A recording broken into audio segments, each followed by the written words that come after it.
suis présidente de ma structure. Ma mission, c'est d'accompagner les entreprises et les organisations à développer leur potentiel à travers une approche aujourd'hui qui est la transmission par la chaîne de mentorat. Alors j'ai choisi de créer mon entreprise pour 3 raisons. La première, c'est pour faire profiter au plus grand nombre mon expertise et mon expérience dans le domaine du Lean et l'amélioration continue. La deuxième raison, c'est redevenir maître de mon agenda pour retrouver cet équilibre entre ma vie perso et ma vie pro. Et puis la troisième raison est liée, je dirais que maintenant c'est presque la première, au fait de pouvoir toucher finalement tout secteur d'activité.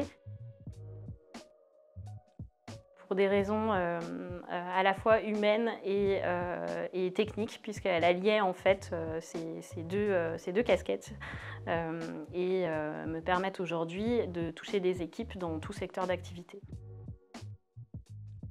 J'ai pas vraiment de journée type, chaque journée est un peu différente. Un premier exemple, c'est la préparation à une réponse à une demande et un besoin client sur un accompagnement. Ça peut être une journée d'accompagnement d'équipe ou du coaching individuel ou collectif, bien souvent sur site, donc industriel ou service. Déjà en prépa, ces soirées, ces nuits de révision, puis ensuite les samedis matins dans cette grande salle où on faisait ses devoirs surveillés. Les TP, les PRD où on arrivait à être un peu plus proche des profs et poser des questions aussi très concrètes et pertinentes. Puis bien sûr, l'organisation d'événements. J'ai pu notamment participer à l'organisation du gala ECAM.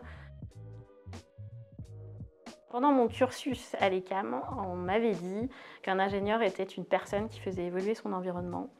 Et pour moi, c'est toujours d'actualité en 2025. Notre mission est bien l'évolution. L'évolution, alors elle peut être technique, organisationnelle, elle peut être humaine, elle peut être environnementale aussi.